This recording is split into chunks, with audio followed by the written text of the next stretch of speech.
Perfecto, Celso. ¿Dónde has nacido, Celso? Bueno, soy de los Yungas de La Paz. Bueno, ahora sí vivo aquí en La Paz. Ahora estás viviendo en La Paz. Así es, por temas de estudios igual. Perfecto, Celso. ¿Por qué has elegido la carrera de administración? Bueno, por no decir, a ver, que, bueno, no es solo por ser elegir, o sea, siempre, no sé, me gustó tener algo, o sea, relacionado, o sea, en general, o sea, de que crear mi propio emprendimiento, bueno, hacer más allá de eso. Siempre me ha gustado que estaba en el colegio, por el tema también de eso, o sea, llegar a dirigir, o sea, empresas, o no sé, algo como eso, pero siempre me ha gustado, como lo comento, del tema de mis colegios, siempre me he preguntado de que me gustaría ser así, bueno, me gustaría ser administrador, en el tema de que por esa razón decidí estudiar la carrera de administración de empresas. Excelente, Celso. Una consulta. Ahora, además de estudiar, ¿a qué te estás dedicando? Yo en las mañanas entreno, bueno, entreno fútbol y en la playa por las tardes ya, como ahora en las noches me dedico, bueno, me escribí para los estudios, por esa razón. Excelente, excelente. Dime, ¿qué esperas de la asignatura de técnicas de estudio de investigación? Más o menos, ¿qué te imaginas? Uh, eh, Pienso que, o sea, en parte primero creo que va a ser un reto para mí, va a ser bonito, o sea, compartir eso tanto con los compañeros que están reunidos acá, también con usted, ¿no? Pienso que también va a ser o sea, en principio un reto, ¿cómo se dice esta palabra? O sea, de, mm, bueno, pienso que será algo bonito en mi vida porque también me llevará a aprender, o sea, cosas para lo que realmente tengo un objetivo, ¿no? Excelente, excelente. Muchas gracias, Celso. Eh, Nada, licenciado. bueno, no has pasado la parte de introducción, entonces vamos a darle una revisada general para que puedas también ponerte al día. Y de todas formas, ya tenemos habilitada la plataforma. ¿Has logrado entrar a la plataforma ya, Lourdes? Buenas noches. Buenas noches, Lice. Sí, ayer me llegó el código, todo eso, y estaba intentando ingresar viendo los videos. Ah, excelente. Sí, recién estoy subiendo los videos, pero ya están las presentaciones. Entonces, en ese contexto, vamos a compartir la pantalla y le daremos una revisada al tema de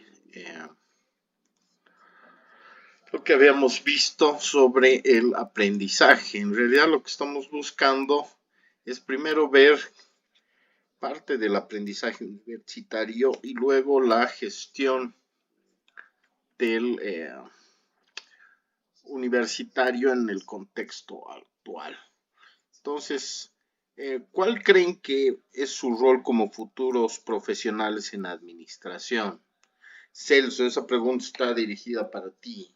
La administración, las finanzas, incluso la contaduría, tiene diferentes aspectos y especialidades en función a el trabajo que se va haciendo. ¿Qué función o qué rol te ves realizando una vez terminada la carrera? En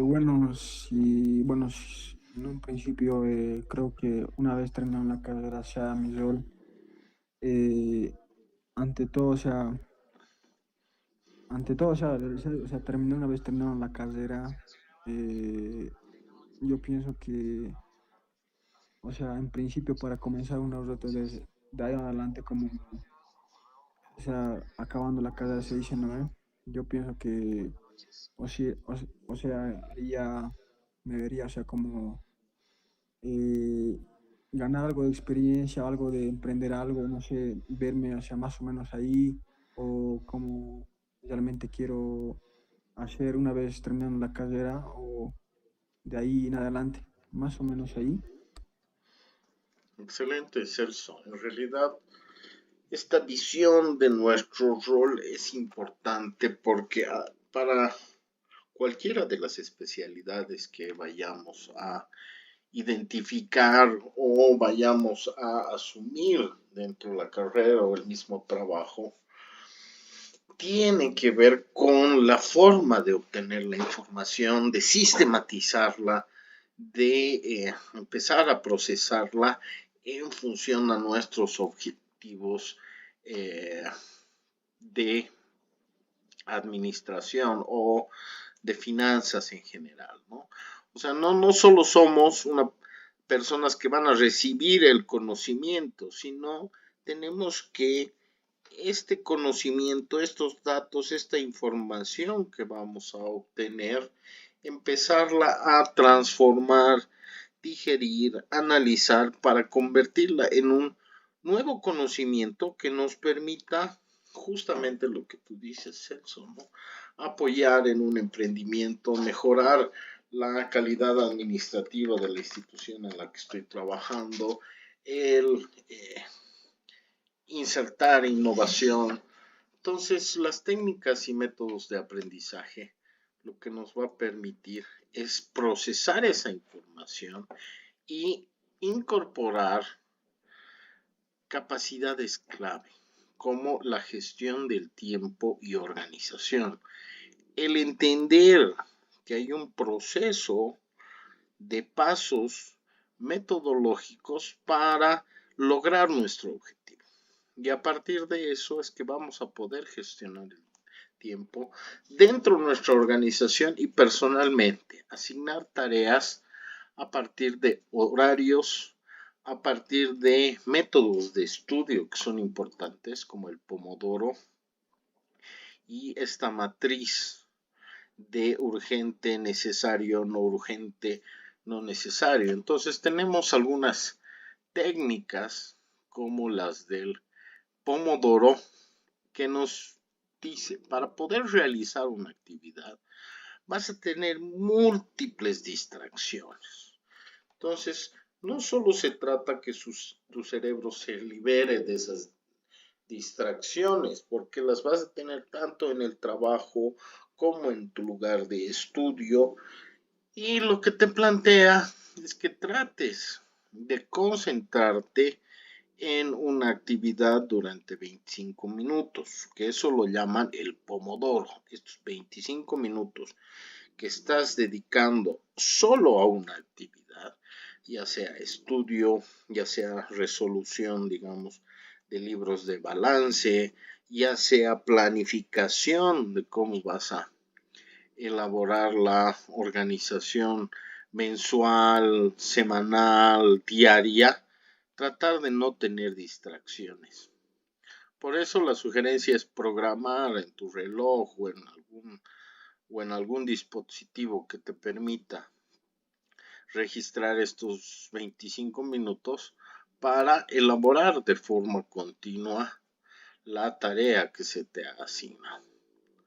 Luego suena la alarma y tienes un descanso de 5 minutos para poder ir al baño, hidratarte, estirarte y dependiendo de la actividad que vayas a hacer es que vas también organizando los pomodoros. Si no has terminado la actividad, necesitarás otros 25 minutos para seguir con esto y luego que hayas llegado a los otros 25, otro descanso de 5 minutos para que después de las 4 fases que has hecho de pomodoro ya te tomes un descanso largo de 15 a 30 minutos. La anterior clase no hemos podido ver esto, pero aquí hay un ejemplo muy facilito de cómo se aplica. Sí se ve, ¿verdad?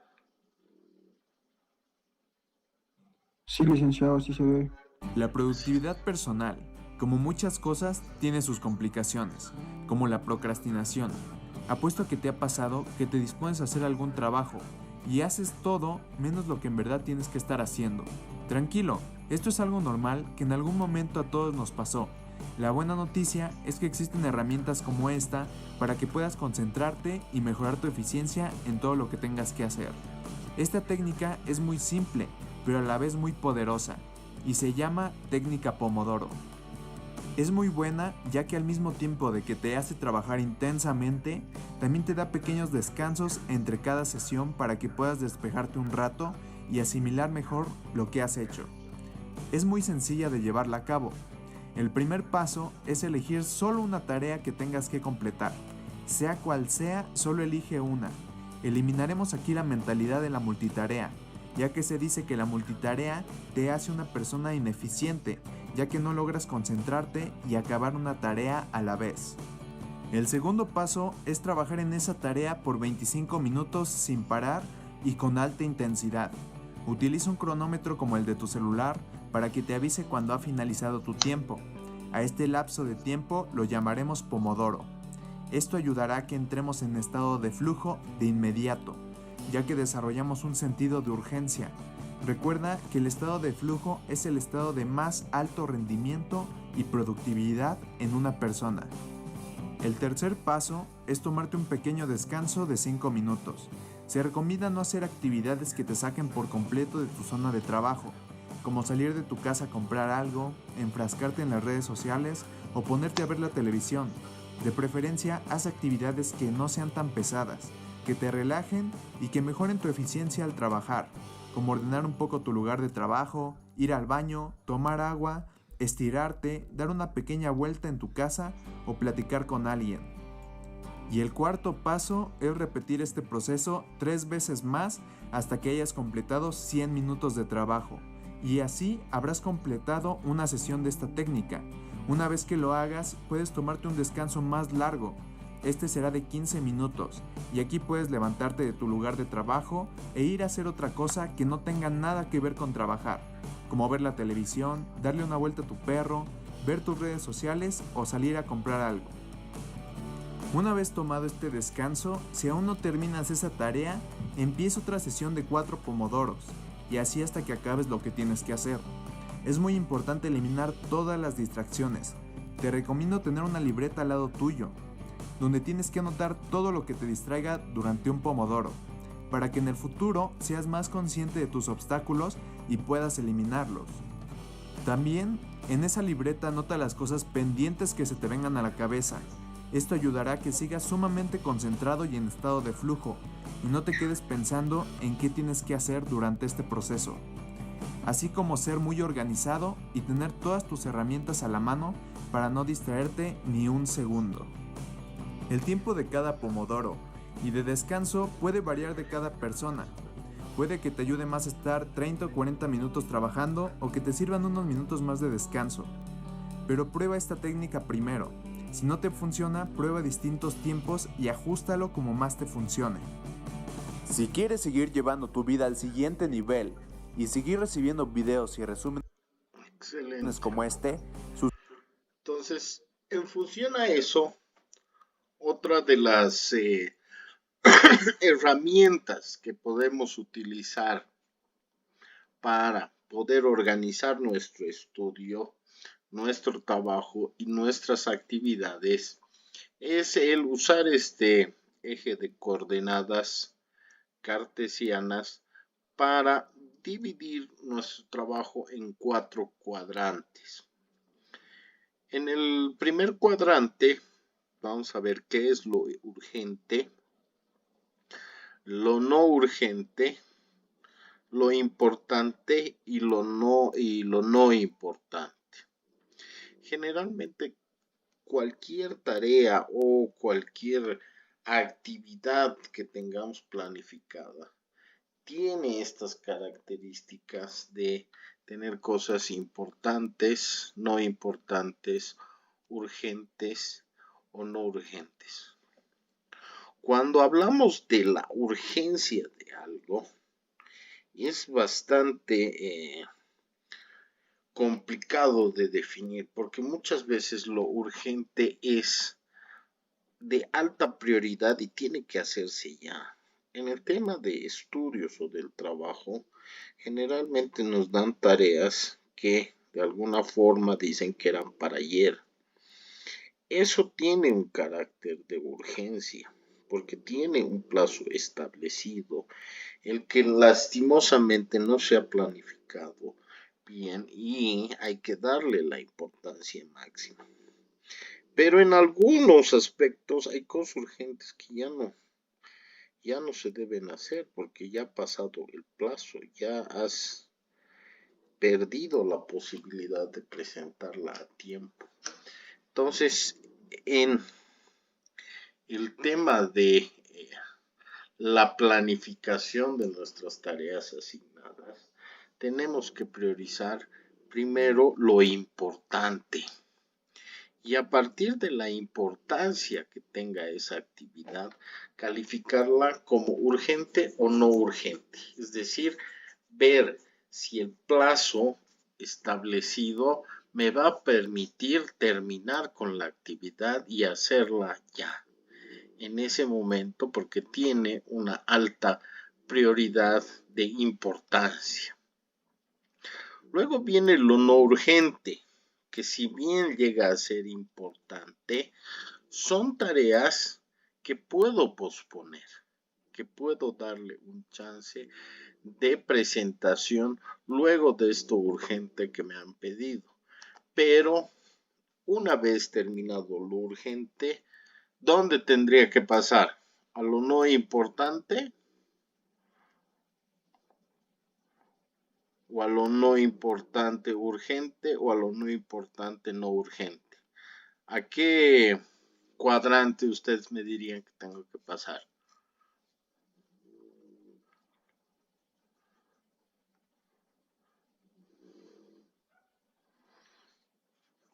Lourdes, una vez que has terminado lo urgente, ¿a qué te pasarías?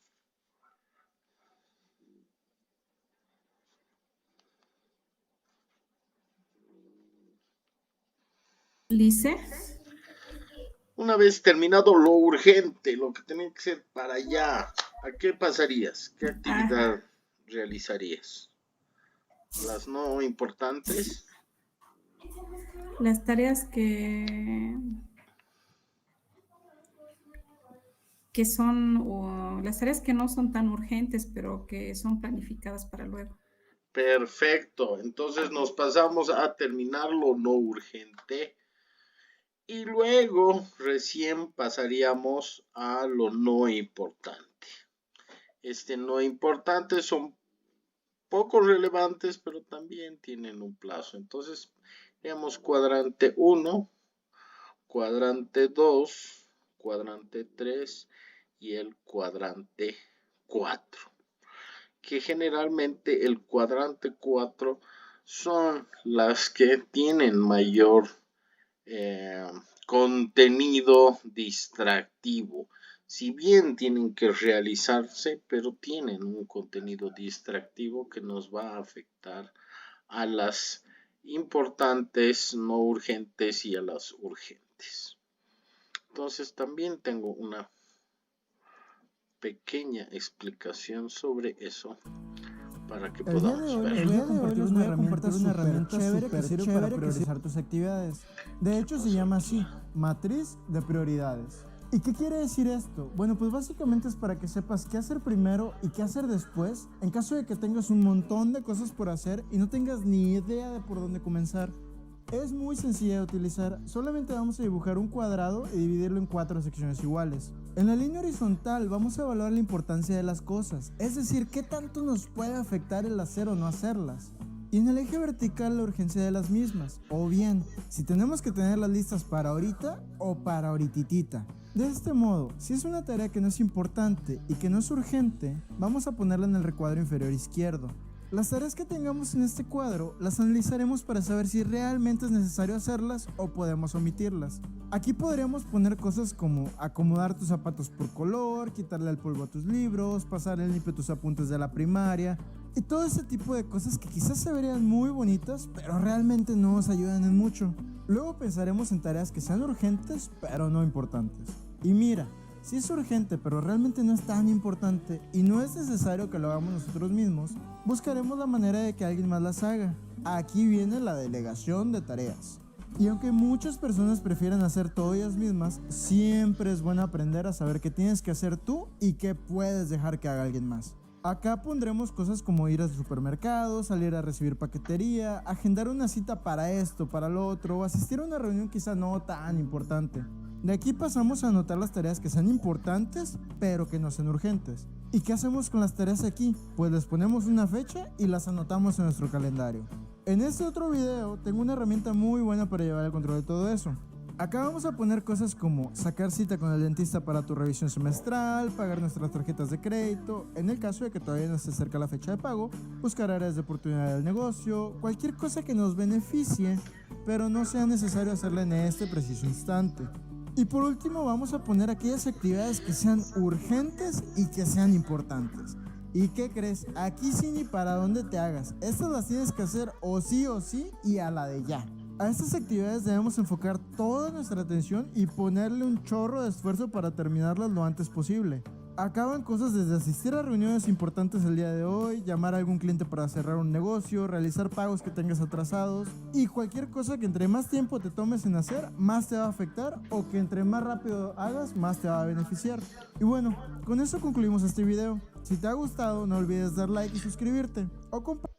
Bueno, como han podido ver, él tiene el diagrama al revés, pero eso no es tan importante. Lo importante es que tengan los conceptos claros sobre los pendientes que tenemos en cuanto a términos, sobre todo de fechas en las que no podemos pasar.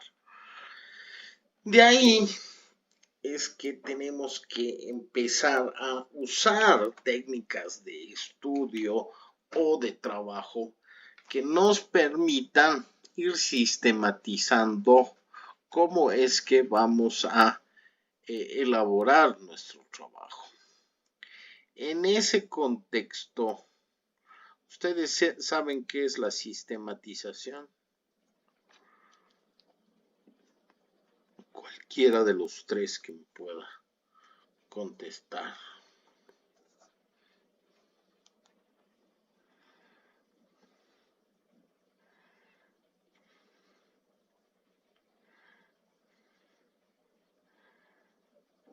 ¿Qué es la sistematización?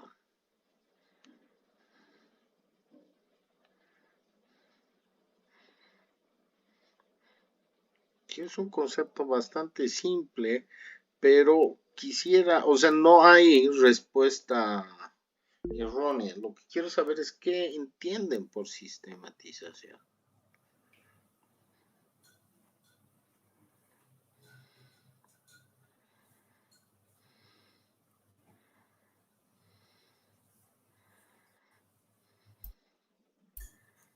Dice, lo que yo entiendo por sistematización es ordenar y analizar, digamos, todo lo que te sucede, digamos, en tu vida cotidiana. Excelente, es justamente eso. Y para poder sistematizar un proceso, así como la vida cotidiana, podemos tener herramientas que nos permitan organizar y relacionar las actividades con conceptos, con palabras, con verbos, con formas de planificación. Entonces tenemos que darle un orden. Y para eso es muy importante el mapa conceptual. Y el mapa conceptual no solo lo van a utilizar para hacer su trabajo de investigación, su tesis, su proyecto de grado, sino también lo van a utilizar para el trabajo diario. Y esto lo que busca es tratar de conectar conceptos con palabras clave que nos lleven hacia una acción. Por ejemplo, el tema de administrar no simplemente es administrar por administrar, sino esto incluye una planificación. Y la planificación también va a tener como variables el tema del control, el tema de la verificación, el tema de la organización de un calendario, el tema de un presupuesto. Entonces, estas interrelaciones son las que se llaman mapas conceptuales. Pero ¿para qué nos va a servir en el tema de la elaboración de un trabajo o la elaboración de una investigación o nuestro mismo proyecto de tesis? Nos va a servir primero para hacer resúmenes de los conceptos clave o libros que estamos accediendo para poder darles esa sistematización, ese orden, esa posibilidad de acceder fácilmente a esos conceptos, a esos conocimientos exactos para preparar nuestro trabajo o, ¿por qué no?, para preparar nuestros exámenes, integrando los temas y acciones que están relacionadas. En el tema de la tesis, lo que nos va a permitir es organizar nuestro marco teórico. Pero además, el visualizar qué variables existen dentro de nuestra investigación, es decir, dentro de nuestra tesis, para poder darles una respuesta, para poder generar conceptos, para poder extraer los objetivos, para elaborar la hipótesis. Y en el ámbito de la administración, lo que nos va a permitir esto de los mapas mentales es conocer cuáles son los procesos administrativos, empresariales, financieros a los que nos estamos enfrentando. Y por ende, a partir de ese conocimiento que tengamos, a partir del mapa mental, empezar a diseñar estrategias o, por qué no decirlo, soluciones que nos permitan entender cuáles las características, el contexto del problema y cuáles las posibles soluciones que podemos encontrar a través de este análisis y esta sistematización. Para eso, lo que he encontrado, y la tienen en el enlace, así que van a poder ustedes ingresar, es esta herramienta que se llama PortMix, que si hacen clic en el enlace que hace un momento he ingresado, les va a permitir elaborar mapas conceptuales en función a un tema de investigación. Entonces aquí estamos dando el valor añadido de una herramienta que ya les permite compartir cuál es la estructura de ese mapa mental que quieren desarrollar y de alguna forma les sistematiza o les organiza esa visión que tenemos. Entonces, de forma muy sucinta, yo les aconsejo que utilicen como herramienta para la organización de sus mapas mentales este PortMix, donde, por ejemplo, en el tema de técnicas de estudio de investigación, lo que me permite ver es que necesito primero ver el diseño de la investigación. Luego, relacionar con qué métodos de recolección de datos de esta investigación voy a poder lograr. Luego, ¿cuáles van a ser mis técnicas de análisis de datos? ¿Cuáles van a ser mis estrategias de evaluación o revisión del marco teórico? ¿Y cómo voy a presentar mi tesis? Entonces aquí ya nos ha elaborado 5 pasos que son importantes dentro de las técnicas de estudio de investigación. Pero lo bueno de esta herramienta es que me permite ir añadiendo nuevas características que yo puedo ir encontrando. Por ejemplo, en el tema del diseño de la investigación, lo que me dice es que hay tipos de estudio para diseñar la investigación. Y esto a lo mejor ustedes ya han tenido un acercamiento sobre los métodos que se utilizan para diseñar la investigación. Estos pueden ser cualitativos o cuantitativos, dependiendo si voy a explicar la naturaleza del problema o voy a cuantificar los porcentajes o números en función al problema. Pero miren, también tengo la posibilidad de incorporar métodos mixtos. Entonces, a lo mejor este método mixto lo podría jalar hacia aquí, porque no solo es cuantitativo y cualitativo, sino que incorpora a ambos. Entonces, podríamos ponerle cuanti-quali.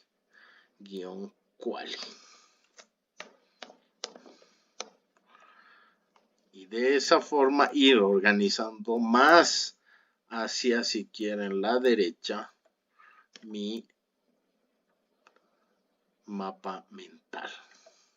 Lo mismo me permite en cuanto a los métodos de recolección de datos. Los más comunes que tengo son las encuestas, son las entrevistas, son los grupos focales y es la observación. Entonces, ¿habrá diferencia entre una encuesta y un sondeo de opinión?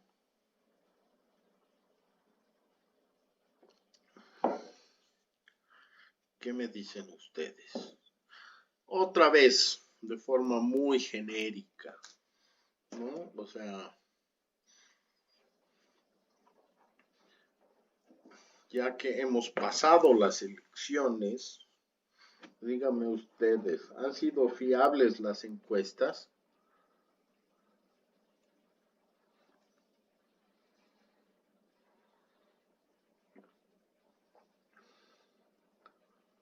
No, Liz.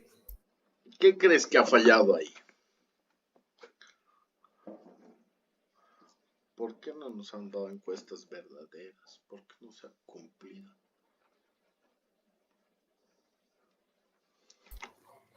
Para hacer...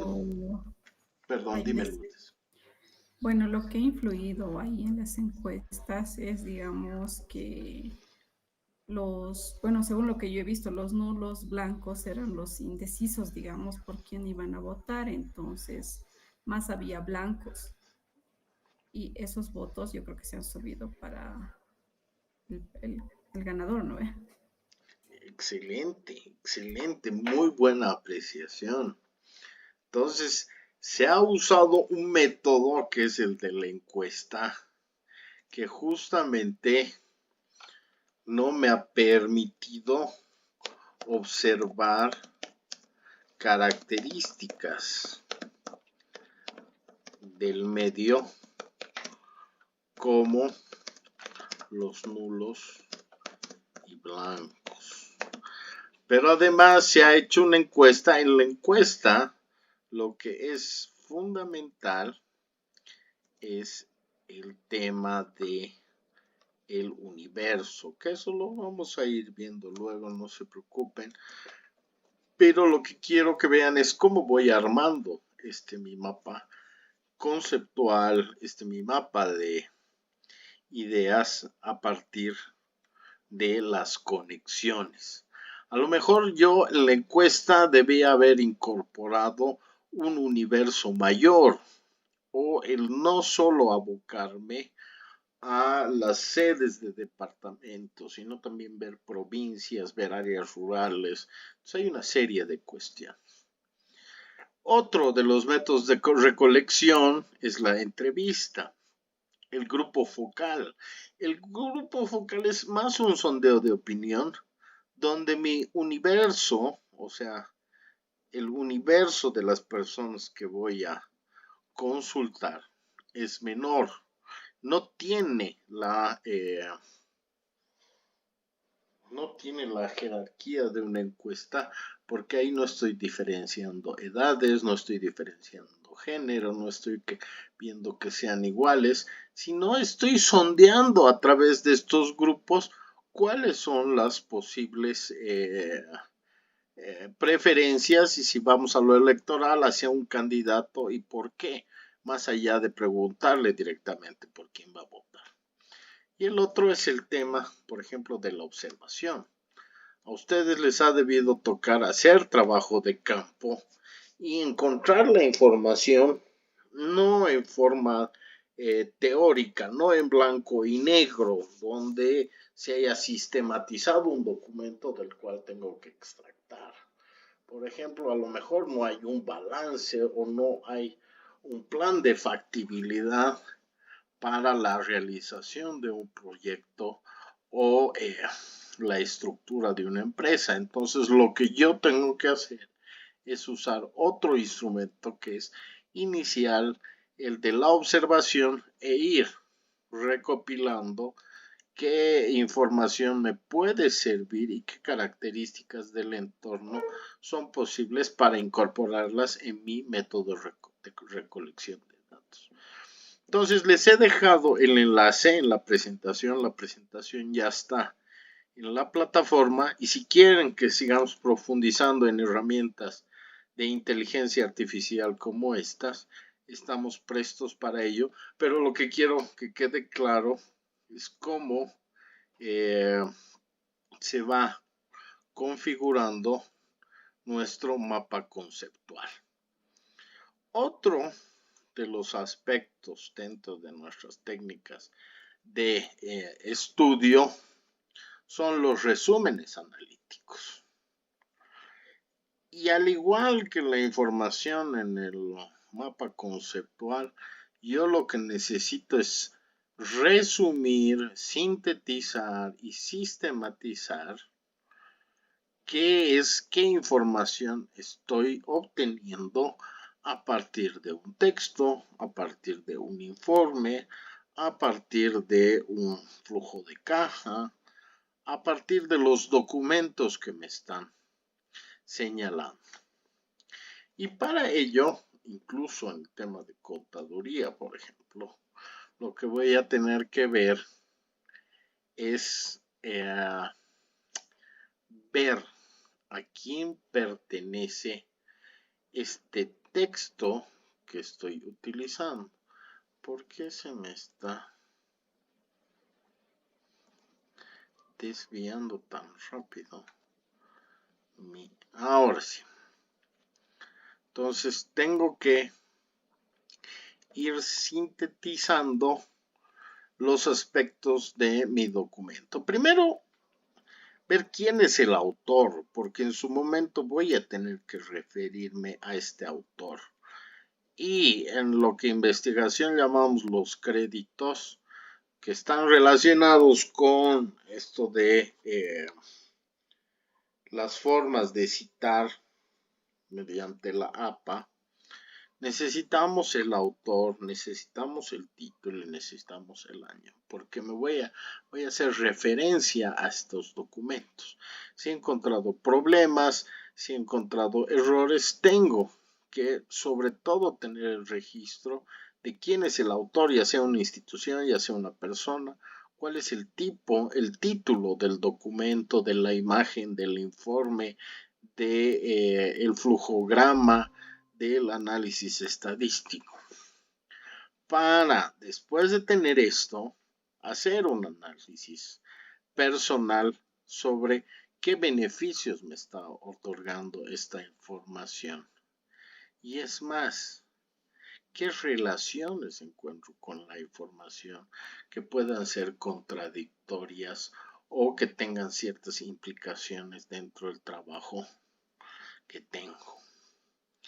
Y luego voy a tener que incorporarle tema de un vocabulario técnico importante. Entonces, para eso yo me puedo elaborar una planilla, que es lo que antes, no sé si ustedes han tenido acceso, se llamaban las fichas de investigación. ¿Alguno de ustedes ha hecho fichas de investigación?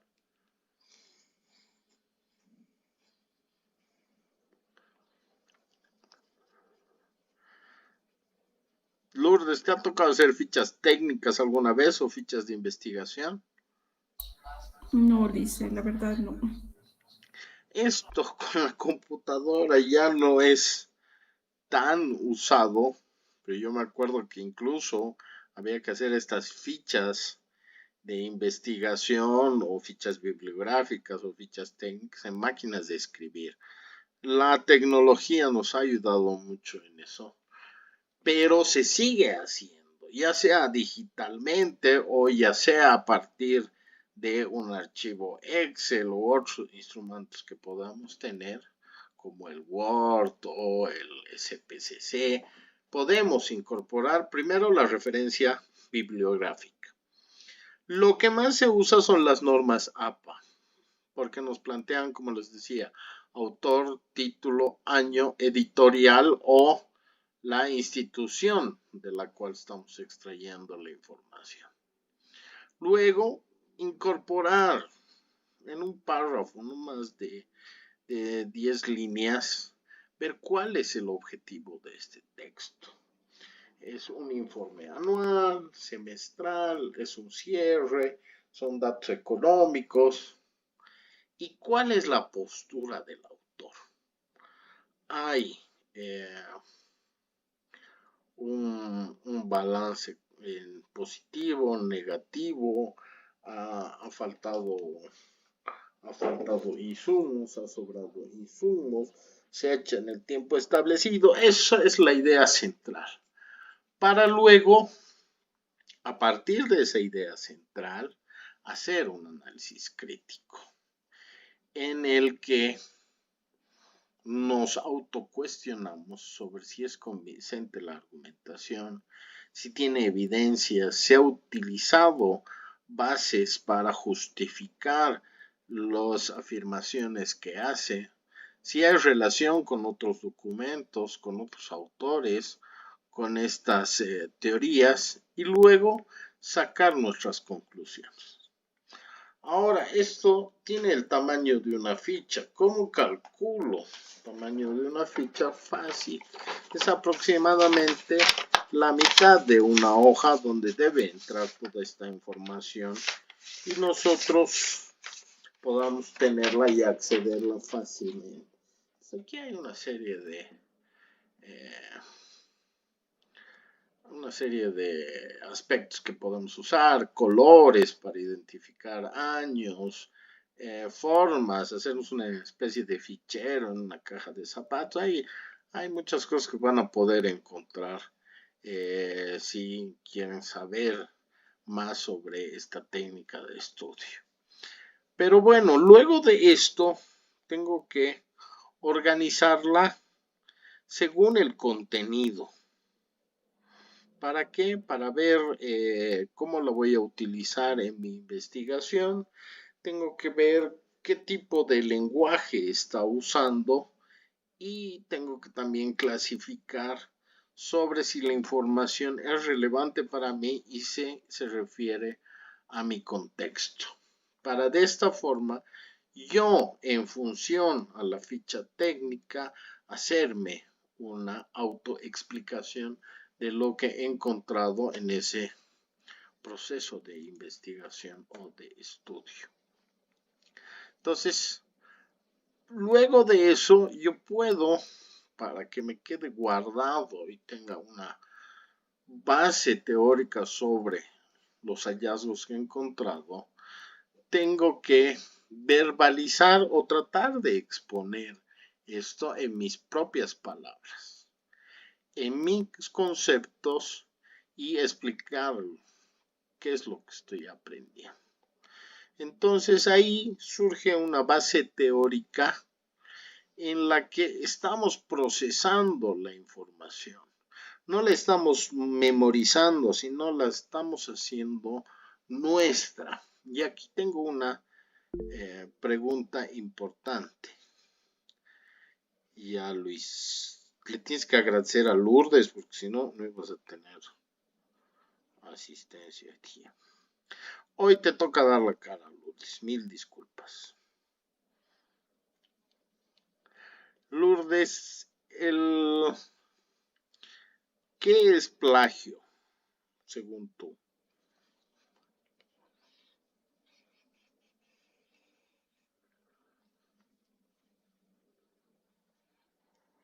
Celso, ¿estás?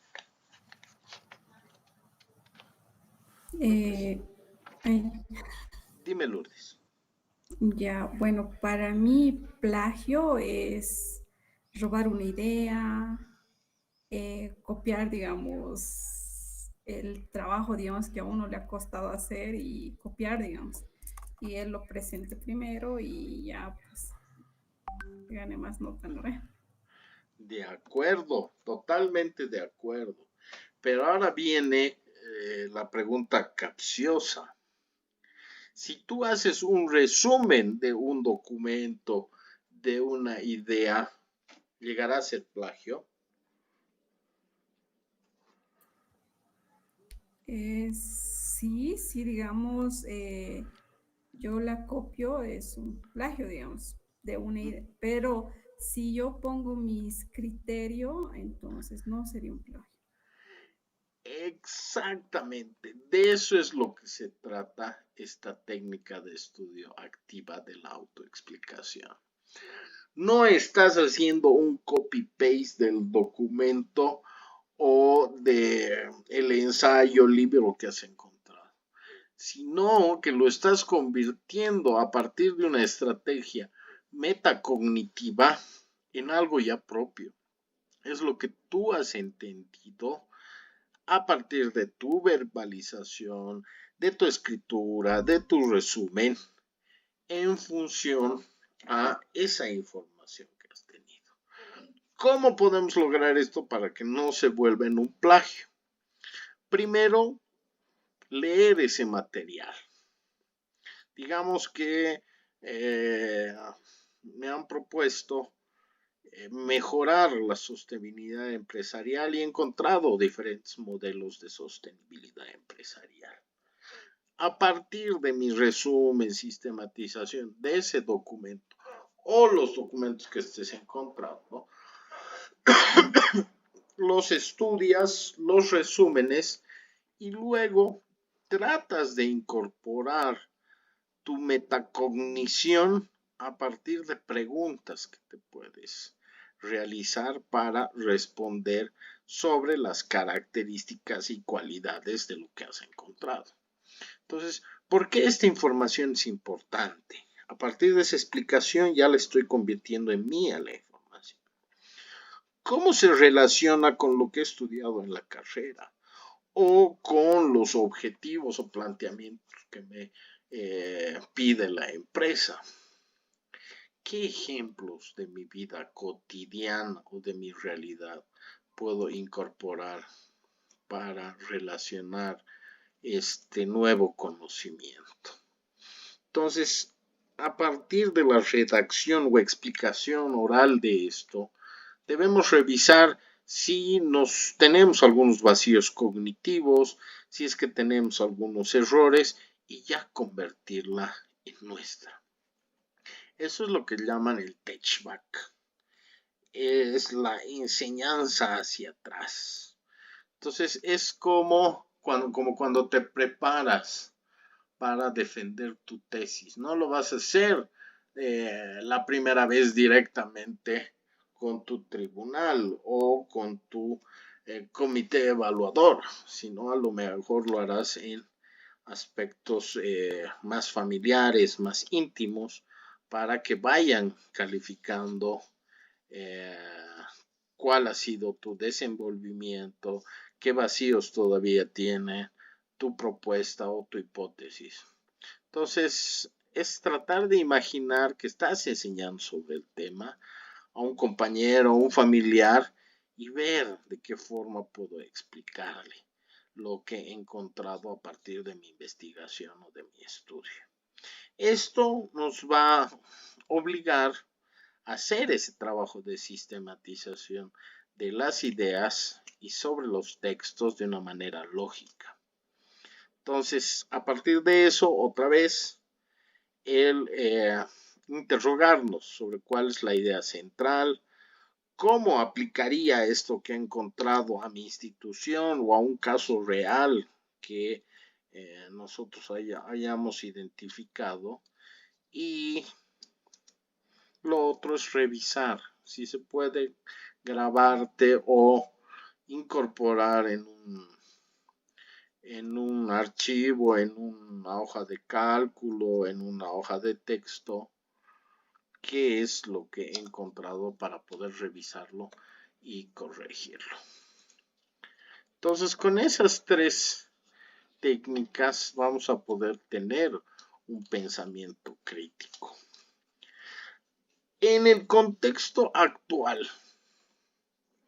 se ha ido viendo que el pensamiento crítico es fundamental porque la información que nos llega, sea cual sea, ya sea académica, ya sea informativa, ya sea de diferentes vertientes o corrientes, a veces no tiene un fundamento sólido o, como antes se decía, no tiene una base oficial o un fundamento oficial.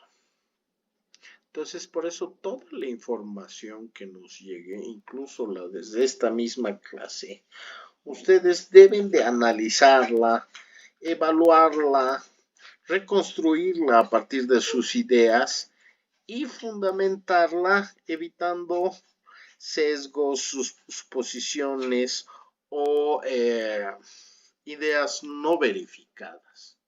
Entonces, primero tenemos que interpretar la información, luego debemos de analizarla, evaluarla, sacar conclusiones sobre esta, para luego explicarla y tener un tema de autorregulación.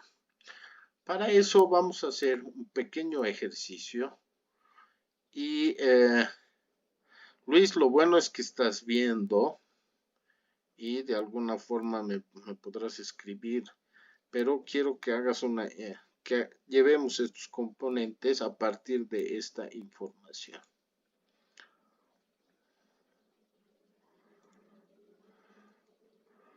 En sus redes sociales. Dura 10 segundos. Aparecen dos mujeres discutiendo mientras un canguro espera abordar un vuelo. ¿Canguro?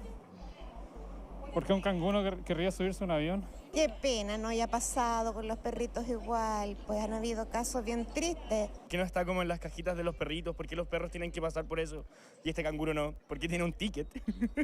Y es que quizás usted pensó lo mismo al ver este marsupial viral. Las primeras versiones de la historia aseguraban que se trataba de un animal de soporte emocional al que se le negó viajar en avión. Pero la realidad es muy distinta. ¿Han visto esta noticia? Lourdes, ¿has podido ver esa noticia del canguro? Sí, es lo que yo he entendido eso, que no era real, era una IA que estaban poniendo ahí. Perfecto. Entonces, si ya sabías que era IA, Luis Fernando, ¿tú sabías que era IA? Bueno, Luis Fernando. Dice, no. ¿Sí sabías? La verdad tampoco. No, dice, la verdad tampoco he visto la noticia. Ya, te la voy a resumir rápidamente. Se trata de un canguro que tenía que subir al avión, pero no lo han dejado subir porque era un animal y es como tu perrito, pues no puedes subirlo si no tiene vacunas, no tiene nada. Pero la cuestión es que este canguro tenía hasta ticket, tenía hasta asiento. Entonces, ¿cómo interpretaríamos esto? El problema es que no puede subir al avión porque es un animal, pero lo que uno justifica es que hay animales de soporte como los perros, como los gatos que los dejan subir al avión. ¿Cuál sería su interpretación de ustedes?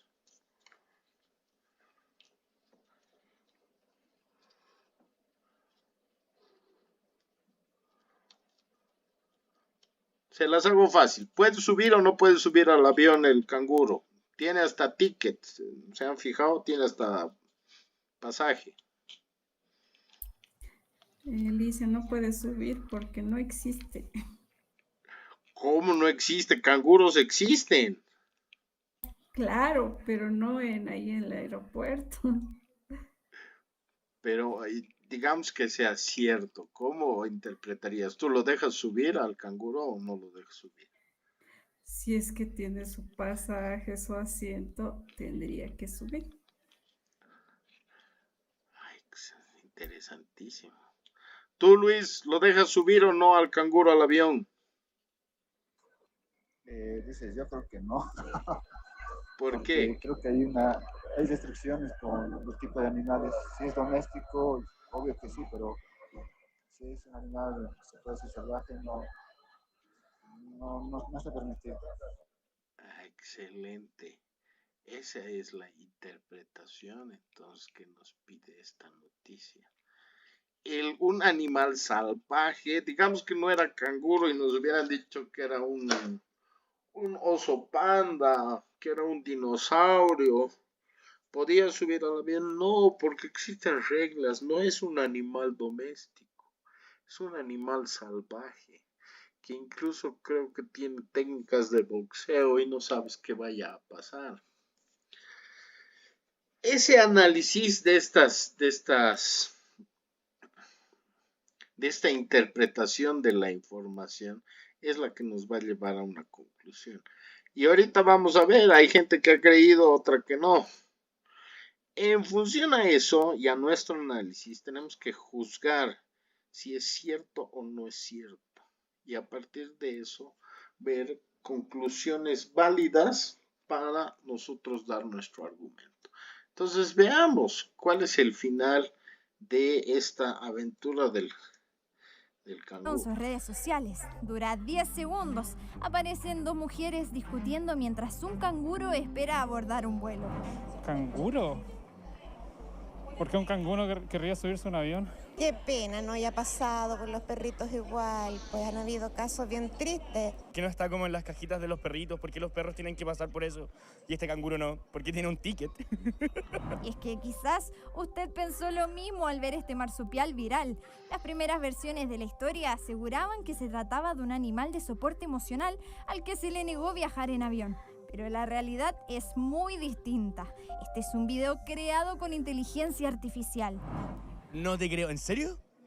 La verdad no me sorprendería porque siento que la inteligencia artificial está llegando a niveles muy avanzados, sinceramente. Bueno, pero está muy bien hecho. Detrás de este viral registro se encuentra la cuenta de Instagram Infinity and Reality, que se especializa en generar contenido con inteligencia artificial, algunos más creíbles que otros. Está chistoso, ese sí no me lo creería.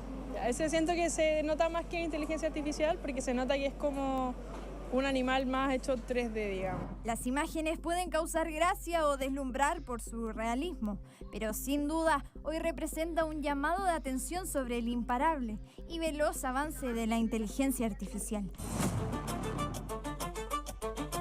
Avanza muy rápido y son dos los elementos fundamentales. Primero, más datos. El segundo elemento, mejor capacidad de cómputo, tanto para entrenar estas máquinas como finalmente para generar contenido. Así las imágenes o videos como estos pueden engañar a millones de usuarios de internet sin que lo noten. Hay chequeos como de cosas falsas, como en Twitter siempre sale como la información. ¿A verificar en otros medios o en los mismos comentarios? Expertos ya han alertado sobre la sofisticación de este tipo de herramientas que nos podrían llevar a un futuro en que no logremos diferenciar qué es real y qué no.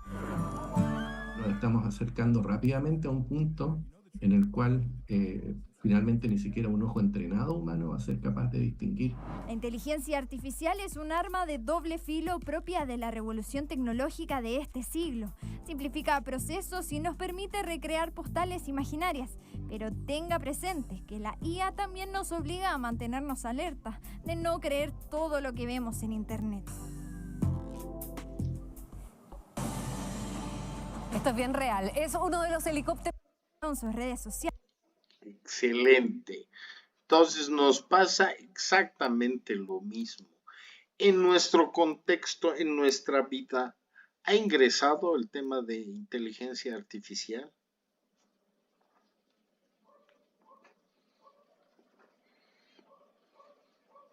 Hay fake news, nos dan noticias que a veces son falsas, dando audios, fotos de encuentros de personas que nunca existieron.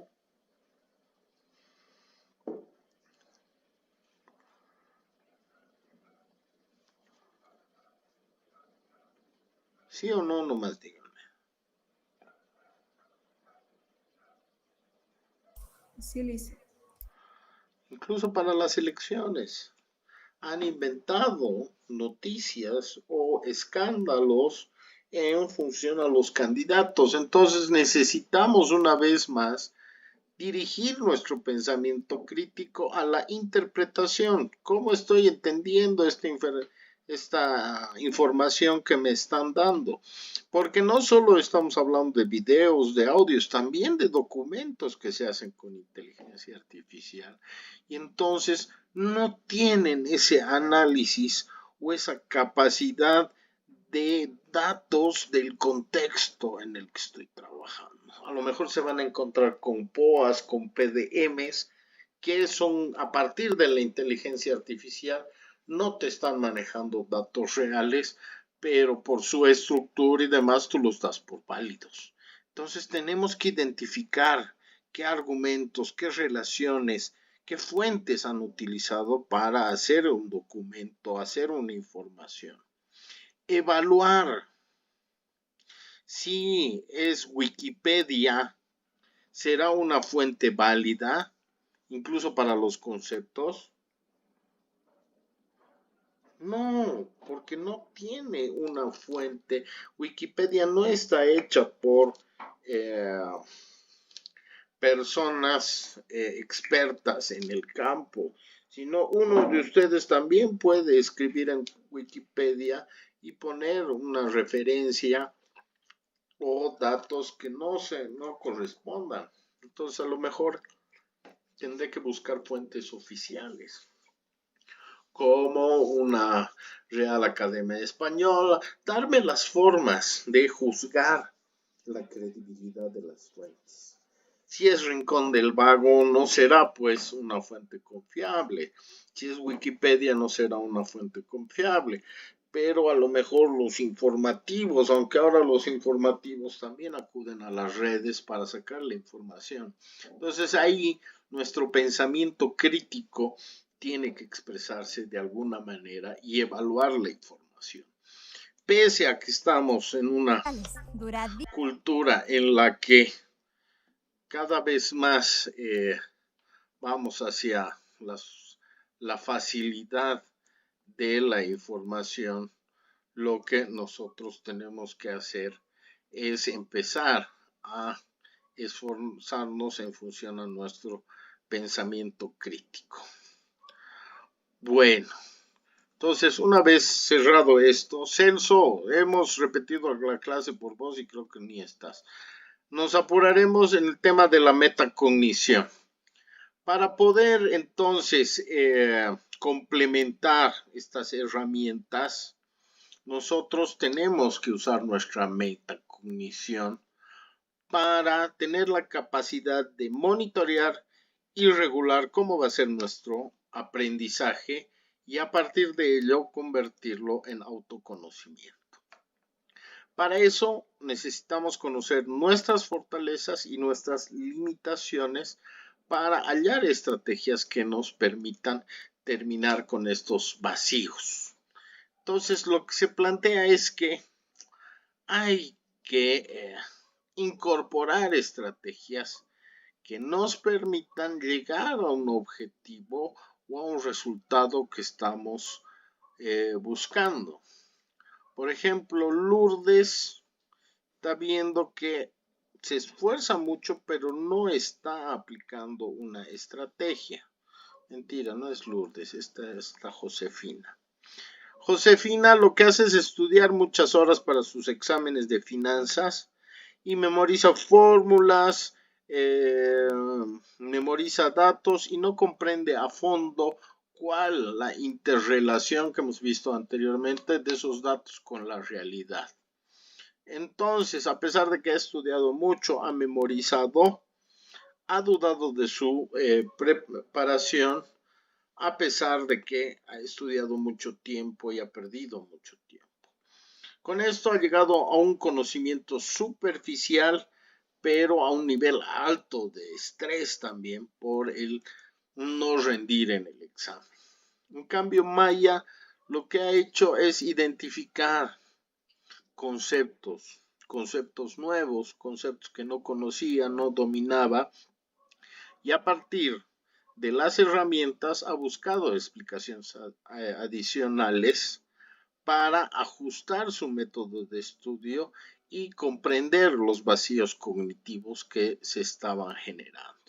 Entonces eso le ha permitido tener una mejor confianza, tener mejores calificaciones, pero tener una comprensión profunda del tema que se estaba utilizando. A eso nos referimos con metacognición.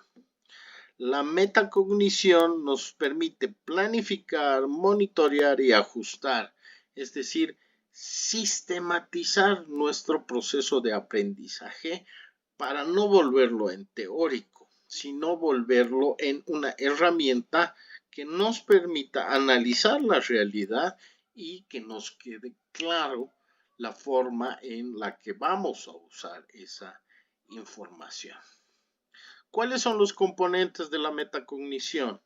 Primero, el conocimiento, en el que debemos entender cómo estamos aprendiendo y qué estrategias pueden ser más efectivas para que las podamos aplicar en nuestro contexto. Monitorear, es decir, tener ese pensamiento crítico de evaluación sobre la información que estoy consiguiendo o los datos, para ver si estás entendiendo realmente la información o el conocimiento que se está dando, y luego emplear la regulación, ver si estas mis estrategias, si mi forma de estudio está funcionando o no, para poder ajustarlo y cambiarlo. Justamente lo que hace la planificación, lo mismo que hace la administración. Tener un conocimiento del problema, monitorearlo, es decir, analizarlo, ver sus inputs, sus outputs, cuáles son los problemas, cuáles son las posibles soluciones y hacer el ajuste, la regulación. Esto sobre todo para optimizar los resultados que queremos o en nuestro caso, nuestro aprendizaje. Entonces, en el metadato lo que voy a tener es una escalera metacognitiva que va a pasar de la desconciencia, no saber cómo voy a poder aprender ni qué estrategia usar, tener una conciencia básica, es decir, reconocer que hay diferentes formas de aprender y diferentes herramientas que me pueden llevar a cumplir con mis objetivos. Tener esta evaluación que a partir de la observación y el monitoreo de mi comprensión puedo ir mejorando. Luego, una planificación regulada, donde empiezo ya a tener como una caja de herramientas qué estrategias puedo usar para desarrollar mi estudio. Y por último, la de autocontrol y reflexión, que eso es lo que estamos pretendiendo lograr a través de asignaturas como estas, en la que ustedes tengan un control total sobre cómo va a ser su aprendizaje, cómo va a ser su análisis, su reflexión profunda, la incorporación de su pensamiento crítico sobre lo aprendido y cómo a partir de eso podemos mejorar continuamente. Entonces, a través de estos peldaños queremos ser más conscientes, eficientes y, ¿por qué no, exitosos? Sobre todo en el ámbito de la administración y de la administración empresarial. Para eso, en administración, lo que se quiere es tener eficiencia en el estudio, así como un silbato o un mapa, si quieren, que nos permita analizar la estructura del curso de nuestros objetivos, de ver cuáles realmente son los más importantes dentro del contexto del aprendizaje, de las evaluaciones, y ver cómo vamos a ir abordando cada uno de los temas, para luego pasar a incorporar nuestros conocimientos previos. Justamente lo que nos pasa con ustedes. Ustedes, al tener ya una formación anterior y estar en el ámbito laboral, tienen saberes y conocimientos que se pueden incorporar dentro de este paquete teórico sobre sobre las herramientas de investigación, o si quieren las herramientas de estudio. Entonces, ¿yo qué sabía antes, por ejemplo, de la metacognición? O yo antes, ¿qué conocimientos previos tengo de administración? Ver cómo se conectan estos con lo que te están enseñando y cómo me va a permitir esto asimilar la información que me están brindando. Por eso hay que verbalizar esta información, estos conceptos, o tratar de relacionarla con problemas comunes que que requieren de ciertas explicaciones y de ciertos pasos, de la sistematización del orden de esta información para identificar lagunas de comprensión y clarificar conceptos complejos, posiciones, digamos, confusas o términos nuevos. Por eso es que yo les pido que intervengan también para conocer este tipo de conceptos que no estén manejando, si han quedado dudas, para justamente piensen en voz alta y podamos compartir estos conocimientos, y lo trato de lograr a partir de preguntas claves como qué se ha entendido, qué falta por comprender, qué estrategias usarían. Entonces es por eso que también como docencia lo que se busca es tratar de hacer práctico el tema de la metacognición para que ustedes luego puedan profundizar estos temas y llevarlos a su campo laboral, a su campo de estudio, al logro de tener buenos exámenes, ser eficaces y eficientes. Entonces, ¿qué beneficios la metacognición me va a traer en el ámbito empresarial? Primero, la comprensión. Que esta comprensión va a estar vinculada a la retención. No es que me esté aprendiendo de memoria, sino que al comprender, entender por qué ha surgido el problema, por qué no está cuadrando la caja, dónde ha habido el conflicto, estoy no solo comprendiendo, sino reteniendo dónde se generan los cuellos de botella o los nudos problemáticos en cierto proceso de cálculo, de investigación, de estudio, qué sé yo, que nos va a llevar a poder ser autónomos. Y de esa autonomía va a surgir un pensamiento crítico en el que tú dices, yo ya he pasado por eso y entonces no me pueden engañar porque a partir de mi pensamiento crítico ya he hallado esos cuellos de botella o esos problemas y se resuelven de esta manera.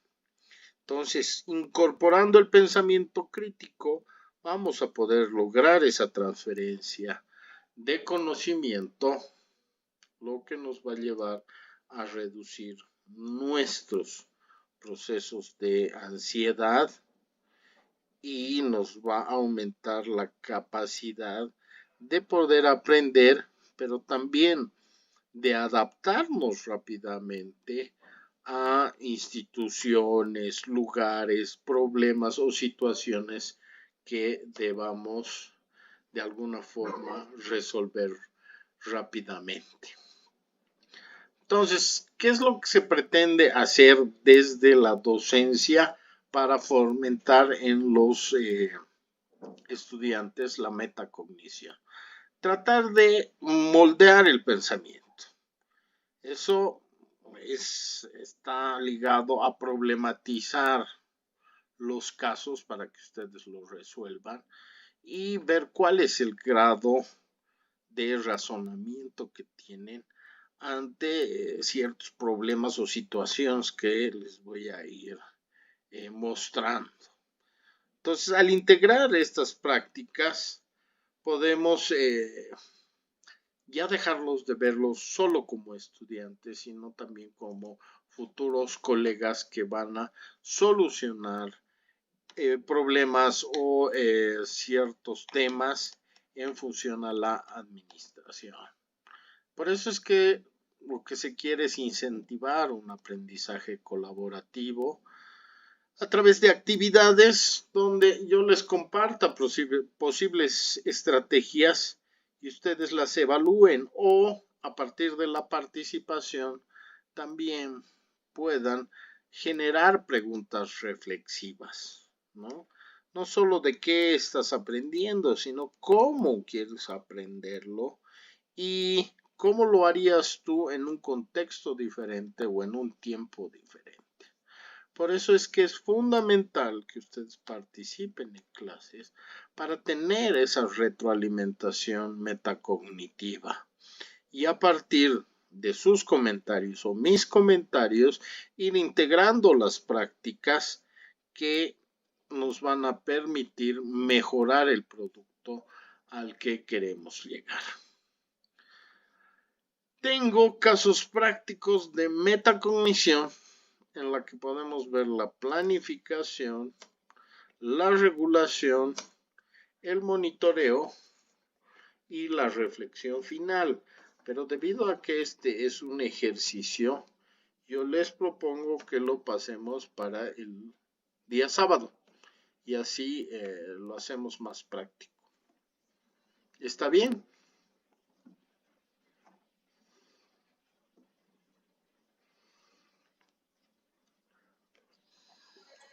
Sí, quería consultarle, ¿hay alguna manera de que el sábado podamos cambiar el horario? Porque creo que por mi parte se va a